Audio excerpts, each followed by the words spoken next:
Hello વિદ્યાર્થી મિત્રો, રાધે રાધે. તો આજે આપણી કોર્ટ કેસની તારીખ હતી અને તેમાં આપણો કેસ સવારમાં લીધો હતો ત્યારે 4 વાગ્યાનો ટાઈમ આપ્યો હતો. કેટલા વાગ્યાનો આપ્યો હતો? 4 વાગ્યાનો સમય મળ્યો હતો આપણને.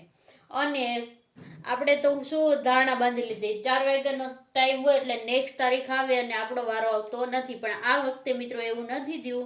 4 વાગ્યા પહેલા પણ ઘણી મેટર હતી તો જજ સાહેબે નેક્સ્ટ ડેટ આપીને આપણો કેસ આજે 4 વાગ્યાથી સાંભળવાનો શરૂ કરી દીધો હતો. બરાબર.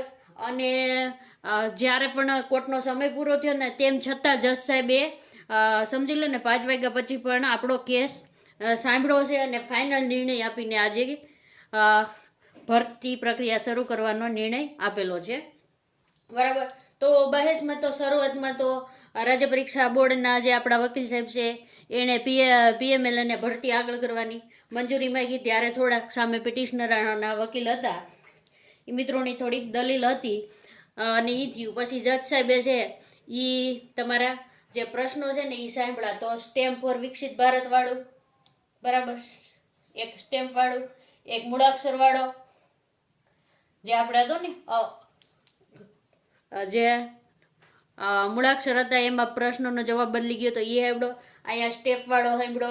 પછી બીજો એક પણ સાંભળેલો હતો અને અહમ બ્રહ્માસ્મિ વાળો પણ સાંભળો. પછી જજ સાહેબે સાંભળી લીધા પ્રશ્ન. પછી એનું કાંઈ આવ્યું નહીં અને કમિટી રચવાનું બધું કીધું. પણ છેલ્લે ચુકાદો એવો આવ્યો મિત્રો કે રાજ્ય પરીક્ષા બોર્ડના જે વકીલ સાહેબ છે ને એણે એવું કીધું કે જે પિટિશનર છે ને એના માટેની કેટેગરી વાઇઝ, કેવી કેટેગરી વાઇઝ જગ્યા અનામત રાખી દીધી, વાઇઝ જગ્યા રાખી દીધી. અને તમને ખબર છે ભરતી છે બહુ મોટી અને વિદ્યાર્થીને ભરતીને એને રોકી ન શકાય એવી બધી દલીલો થઈ અને છેલ્લે તમારી ભરતી માટેની જે મંજૂરી છે ને એ જજ સાહેબે આપી દીધી. શું કહી દીધું કે ભરતી પ્રક્રિયા આગળ વધારો. તો પિટિશનરના વકીલે બ્રેકેટમાં મેરિટમાં નામ જાહેર કરવાનું પણ કીધેલું હતું કે પિટિશનરોનું બ્રેકેટમાં નામ જાહેર કરો, પણ એ શક્ય નહોતું. એટલે જજ સાહેબે છેલ્લે આખરી નિર્ણય શું આપી દીધો કે ભરતી પ્રક્રિયા એની રીતે થાય અને કેસ એની રીતે ચાલશે. અને રાજ્ય પરીક્ષા બોર્ડ તરફથી જે પિટિશનરો છે 750 જેટલા, એના માટેની કેટેગરી વાઇઝ જે પિટિશનરો છે એની જગ્યા અનામત રાખી દેવામાં આવી.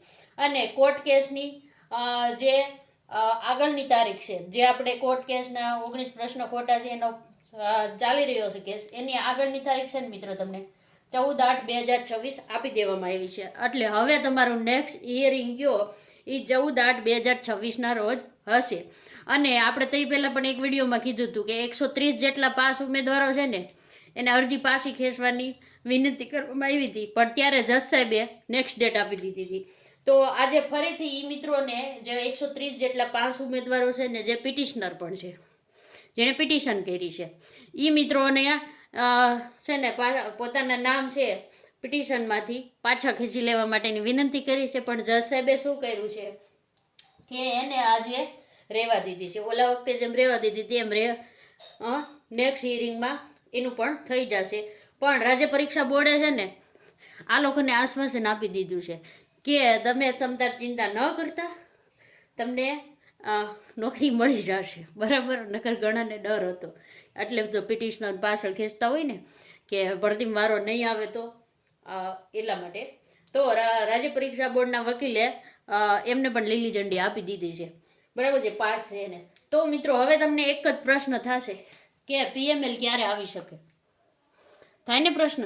તો મિત્રો પીએમએલ માટેનું જ્યારે પણ આપણે 3 તારીખે આંદોલન કર્યું હતું ને, આ એની સાઈડ ઇફેક્ટ કહેવાય. આપણે પહેલાં પણ કહેતા હતા જ્યારે જ્યારે રજૂઆત થાય ને ત્યારે ત્યારે નિર્ણય આવે. શું આવે? નિર્ણય આવે. અને આ તમારી સાઈડ ઇફેક્ટ છે ને 10 તારીખ સુધીમાં પીએમએલ આપવાની. ટૂંકમાં આપણી તો શું હતું માંગ તો કે 7 તારીખ સુધીમાં પીએમએલ આપે. કેટલી બને? 7/8/2026 આપણે તો અલ્ટિમેટલી 6 વાગ્યા સુધીનો ટાઈમ આપેલો હતો. જો તમે આંદોલનના 3 તારીખના વિડીયો જોયા હોય તો મિત્રો આપણે 7 તારીખ સુધીમાં પીએમએલનું કીધું હતું. પણ મિત્રો હવે થોડી શાંતિ રાખજો, કારણ કે ભરતીની મંજૂરી મળી ગઈ છે. એટલે આજે પીએમએલ ન આવે તો કાલે થશે શનિવાર, અને જો શનિવાર ન આવે તો સમજી લ્યો 10 તારીખ. એટલે ટૂંકમાં તમે ગણીને ચાલી શકો કે આજે રાજ્ય પરીક્ષા બોર્ડના વકીલ સાહેબે કીધું હતું PML તૈયાર જ છે, ખાલી જાહેર કરવાની જ વાટ છે. તો મિત્રો 10 તારીખે સોમવાર છે અને 10 તારીખ સુધીમાં તમારું PML આવી જશે. બરાબર, કેટલી તારીખ કહીએ છીએ આપણે? 10 તારીખ સુધીમાં તમારું PML આવી જશે. તો આનો આપણે જે સાર છે ને એ જ તમને કીધો છે. બાકી તમે જે 1 થી 1.5 કલાકનો વિડીયો છે કોર્ટ કેસનો, એ તમે લિંક આપણે ડિસ્ક્રિપ્શનમાં આપી દઈશું. એનો છેલ્લો 4 વાગ્યાના સમયથી તમારી વિડીયો જોઈ લેવો. બહેસ આખી ઇંગ્લિશમાં હોય છે, એટલા માટે તમે તમારી રીતે જોઈ લેજો. એટલું તો આપણને કોમન તો સમજાઈ જ જશે. અને મિત્રો આગળની અપડેટ, મેરિટ, ક્યારે શું કરવાનું છે, જિલ્લા પસંદગી, બધું જ તમને આપણી યુટ્યુબ ચેનલ ઉપર અપડેટ મળતી રહેશે. તો વિડીયોને લાઇક કરી દેજો, ચેનલને સબસ્ક્રાઈબ કરી દેજો અને બધા જ 11,000 વિદ્યા સહાયકમાં જેને પણ ફોર્મ ભર્યું છે એ બધા જ મિત્રોને ઓલ ધ બેસ્ટ. અને પિટિશનરોને પણ આપણે દિલાસો આપીએ કે આજ જે રીતે આજ જજ સાહેબે આપણો કેસ સાંભળ્યો છે ને એવી જ રીતે 14/8 છે તારીખ, ત્યારે પણ સાંભળે અને જલ્દીથી જલ્દી એનો ચુકાદો આવીને એની જે સ્પેશિયલ જગ્યા રાખેલી છે એમાં એની પણ ભરતી કરવામાં આવે. તો આજે વિડીયોમાં બસ આટલું જ.